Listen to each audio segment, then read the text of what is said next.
Saudara-saudaraku, dedek yang dikasih oleh Tuhan, satu kali terjadilah sebuah acara KKR yang dimana diadakan, dan ada seorang anak muda atau belum anak muda, masih tunas remaja lah, datang dalam acara KKR itu. Dan ketika dia datang, rupanya dia itu mengalami sakit, yaitu sakit di kepalanya, ya. Dan itu sudah berlangsung cukup lama. Ketika dia sekolah, dia sering mengalami sakit kepala. Dan dia waktu datang pun mengalami sakit kepala. Nah, dari pun dikasih oleh Tuhan, saudara. Akhirnya di dalam acara KKR itu, ketika altar call, dia datang ke depan. Dan ketika itu mendoakannya. Dan akhirnya apa yang terjadi? Terjadi kelepasan. Mengapa? Karena rupanya sakit kepalanya itu diakibatkan oleh kuasa kegelapan. Kuasa setan yang menguasai tubuh dia. Rupanya dia itu mau dijadikan sebagai pewaris daripada ilmu nenek moyangnya. Nah, sejak itu akhirnya dia mengalami kelepasan dari belenggu kuasa kegelapan. Dedekku, saudara-saudara yang dikasih oleh Tuhan, mari hari ini kita mau melihat peperangan rohani yang terjadi. Mari kita buka di dalam Yesaya pasalnya yang ke-37, ayat yang ke-12 hingga ayat yang ke-20.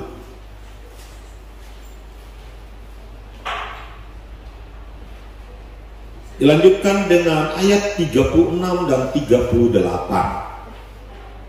sampai 38.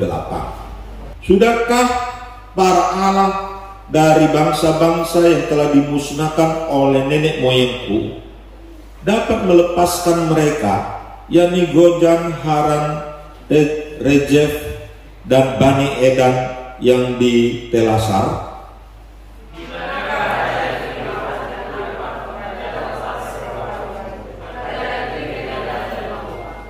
Hizkia menerima surat itu dari tangan para utusan, lalu membacanya. Kemudian pergilah ia ke rumah Tuhan dan membentangkan surat itu di hadapan Tuhan.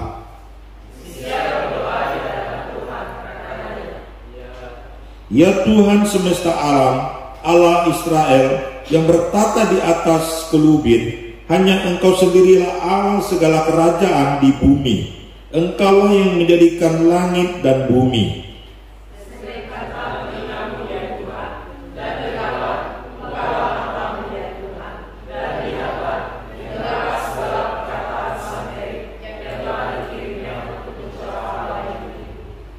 Ya Tuhan, memang raja-raja Asyur telah memusnahkan semua bangsa dan negeri-negeri mereka.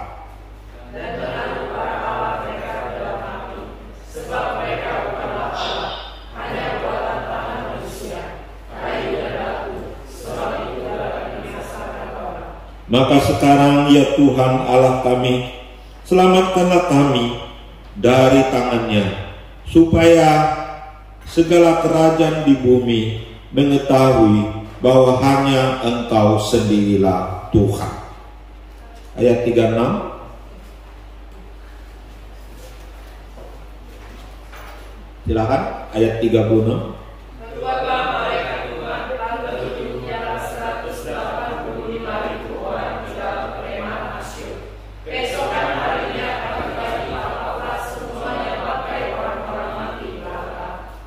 Sebab itu berangkatlah Samhendrit, Raja Asyur, dan pulang. Lalu tinggallah ia di Niniwe.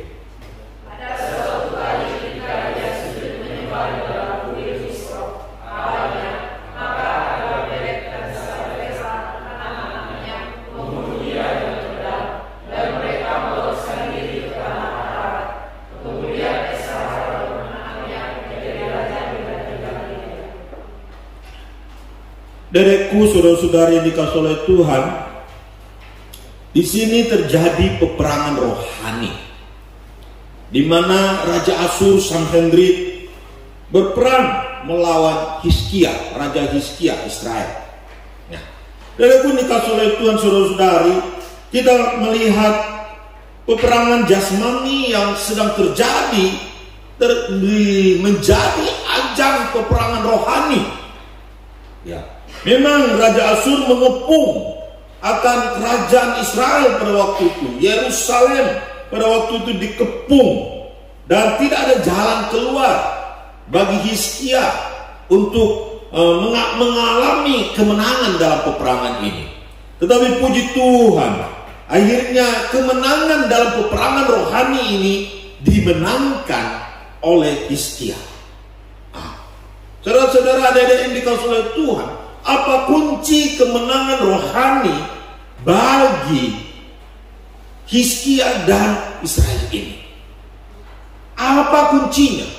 Dan hari ini kita mau melihat dengan singkatan TK, adik-adik, supaya gampang diingat. Apa itu TK? Ya, apa itu TK? TK itu T dan K. Apa itu tangan kanak-kanak ya? Nah, tentu bukanlah. TK itu T, terdiri dari kata T. T itu singkatan dari teguh. Teguh berpegang kepada Tuhan. Nah, ada lagi dikasih oleh Tuhan. Memang di sini Raja Asyur dengan minum agungnya datang meneror. Tapi ini adalah sebuah peperangan rohani. Bagaimana dia mengatakan bahwa kerajaan-kerajaan yang lain itu sudah dikalahkan. Tapi bukan hanya itu, tetapi dewa-dewi mereka yang melindungi raja-raja yang ada atau kerajaan yang ada itu sudah dimusnahkan. Itu sudah dikalahkan. Kita tahu tanah Kanaan ini sangat terkenal dengan dewa-dewi yang melindungi setiap kerajaan-kerajaan yang ada. Dan Israel terkenal dengan Tuhan Yahweh yang melindungi Israel ini. Sehingga Raja Asyur datang bukan hanya secara fisik dengan pasukan yang hebat dan luar biasa, tetapi tentu dia mengajak berduel dengan Allah yang hebat dan Allah yang besar dari Israel. Dewa yang mereka sembah itu, dewa Nimrod itu, datang mencoba mau mengalahkan Allah yang hebat, Allah yang besar itu. Tetapi tentu kita tahu Allah yang hebat, Allah yang besar itu, Allah Yahweh, Allah Elohim itu yang disembah oleh umat Israel itu, akhirnya mengalahkan mereka, menghancurkan mereka. Ketika malam itu keluar malaikat Tuhan, satu saja yang keluar, membunuh tentara-tentara Raja Asyur ini. Dan kita lihat tidak ada kekuatan daripada dewa Nimrod yang bisa menghalangi malaikat Tuhan untuk berperang pada waktu itu. Di sini menandakan Allah yang disembah oleh raja orang Israel itu, yang disembah oleh orang-orang percaya itu adalah Allah di atas segala Allah. Allah yang berkuasa atas Allah-Allah lain. Allah yang berkuasa atas dewa Nimrod itu yang disembah oleh Raja Asyur itu. Mungkin Raja Asyur sudah mengalahkan banyak itu dewa-dewi yang ada pada waktu itu, tetapi dia tidak mampu menghadapi Allahnya Israel yang menciptakan alam jagat raya ini. Amin. Beri semangat dulu. Adik-adikku yang dikasihi oleh Tuhan, kemenangan yang terjadi kepada Raja Hizkia karena Raja Hizkia berpegang teguh kepada Tuhan, saudara-saudara, kepada Allah Israel. Dia tidak mau menyerah, dikepung. Sebenarnya tujuannya adalah untuk supaya Israel makin lama makin lemah dan menyerah.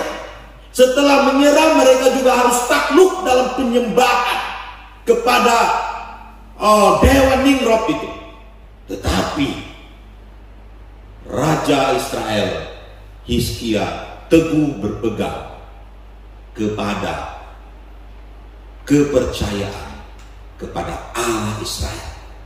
Sehingga dia datang ke bait Allah, dia menyerahkan persoalan ini kepada Allah, dan akhirnya Allah memberikan kemenangan bagi dia. Adik-adikku yang dikasihi oleh Tuhan, hari-hari ini dunia ini penuh dengan tawaran-tawaran dari berbagai ilah-ilah zaman ini.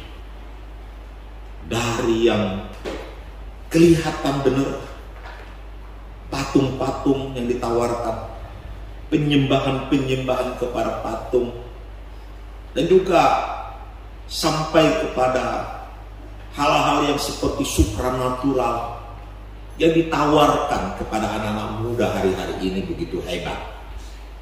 Ilmu-ilmu ya.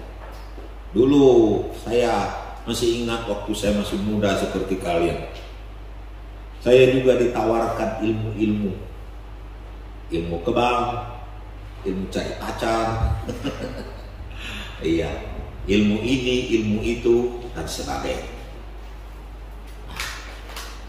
Adik-adikku dikasihi oleh Tuhan, tapi kita harus teguh berpegang, karena Allah kita adalah Allah yang besar, Allahu Akbar, Allah di atas segala Allah. Jangan termakan oleh bujuk rayu mereka. Hari-hari ini juga bukan hanya cara itu yang dipakai, bahkan cara intimidasi pun dipakai. Sakit penyakit maupun santet, pelet dan sebagainya. Oh, jangan kau masuk kampung ya, nanti kena santet, kena pelet ya. Hati-hati ya. Makanya ada harus pakai ilmu ini ya, ilmu itu ya. Sampai kepada hal yang halus, narkoba dan sebagainya. Tapi sebagai anak-anak muda, sebagai orang-orang percaya, kita jangan kompromi dengan kuasa kegelapan. Jangan mau terikut bujuk rayu dari kuasa kegelapan ini. Amin.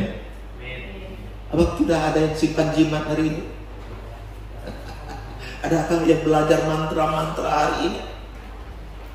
Ya, bertobat. Jika hari ini engkau belajar mantra-mantra, atau engkau belajar ilmu-ilmu mungkin ya semacam kungfu, semacam silat, semacam apa saja, yang di dalamnya memakai magic juga. Memang ada kungfu-kungfu, taekwondo atau tanpa magic. Tapi ada pelajaran-pelajaran ilmu bela diri yang pakai magic. Ya, kalau ada, kita harus bertobat. Saudara-saudara, adik-adik yang dikasihi oleh Tuhan, tekad adalah teguh berpegang kepada Tuhan. Apa itu K? Sekarang K adalah kekudusan. Saudara-saudara, adik-adik yang dikasihi oleh Tuhan, Raja Hizkia tidak kompromi dengan dosa. Raja Hizkia tidak melakukan hal yang tidak berkenan pada Tuhan, sehingga dia memenangkan peperangan ini.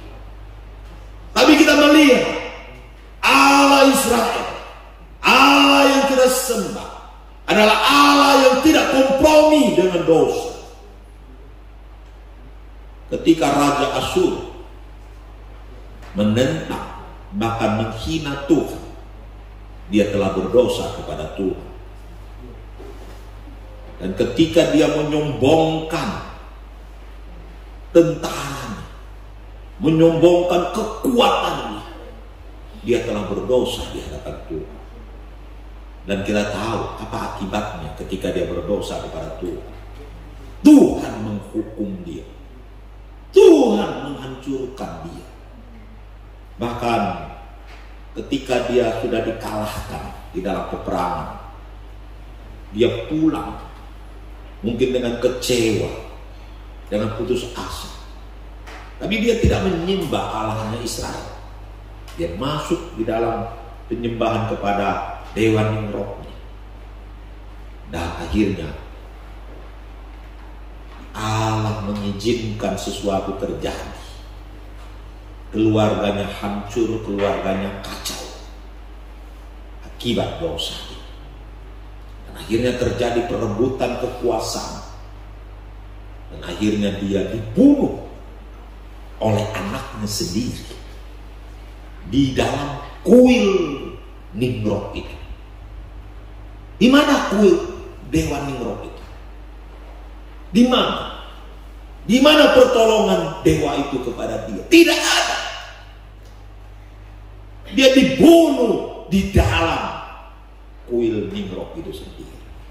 Karena Allah yang menghukum dia. Allah membiarkan peristiwa itu terjadi untuk menghancurkan hidup dia. Adik-adikku yang dikasihi oleh Tuhan, dengan peristiwa itu, sebagai anak muda, jika kita ingin menang dalam peperangan rohani, kita harus menjaga kehidupan kekudusan kita. Kekudusan kita harus dijaga begitu rupa. Jangan gampang untuk hidup di dalam dosa. Waktu saya buka TikTok, buka internet, buka YouTube, adik-adik, banyak sekali yang bisa membuat kita berdosa di dalam. Ya. Cewek-cewek cantik, bajunya entah kemana, ya. Ada di situ. Gambarnya saja sudah membuat anak-anak muda bisa ya, belum nontonnya, baru lihat gambarnya saja. Ya Joni ya.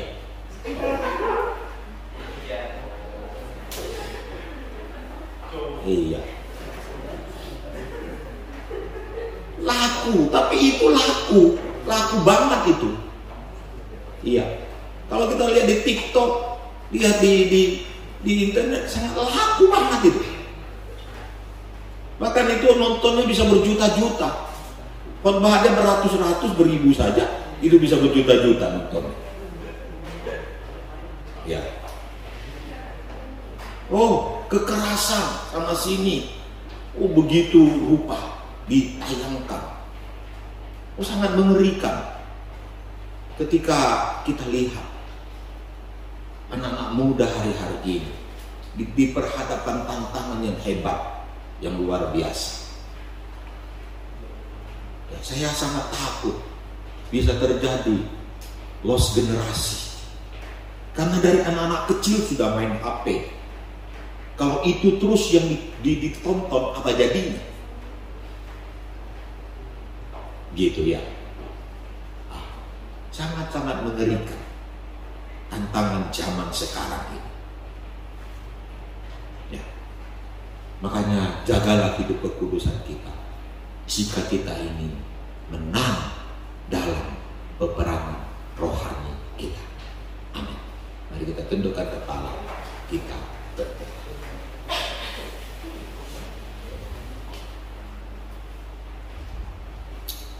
Bapa di sorga, kami bersyukur malam ini kami diingatkan oleh firman.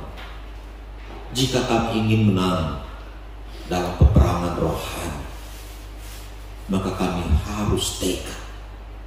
Kami harus teguh berpegang kepada Tuhan. Jangan kompromi. Jangan menyerah kepada musuh, kepada kuasa iblis, kuasa setan. Kami jangan menyerah kepada godaan-godaan yang ditawarkan. Dan kami juga harus menjaga kekudusan hidup kami, supaya kami bisa memenangkan peperangan demi peperangan dalam hidup ini ya Tuhan.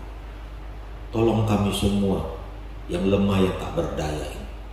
Dan kami menyerahkan seluruh doa kami ini hanya dalam satu nama, Tuhan kami, Yesus Kristus, kami berdoa.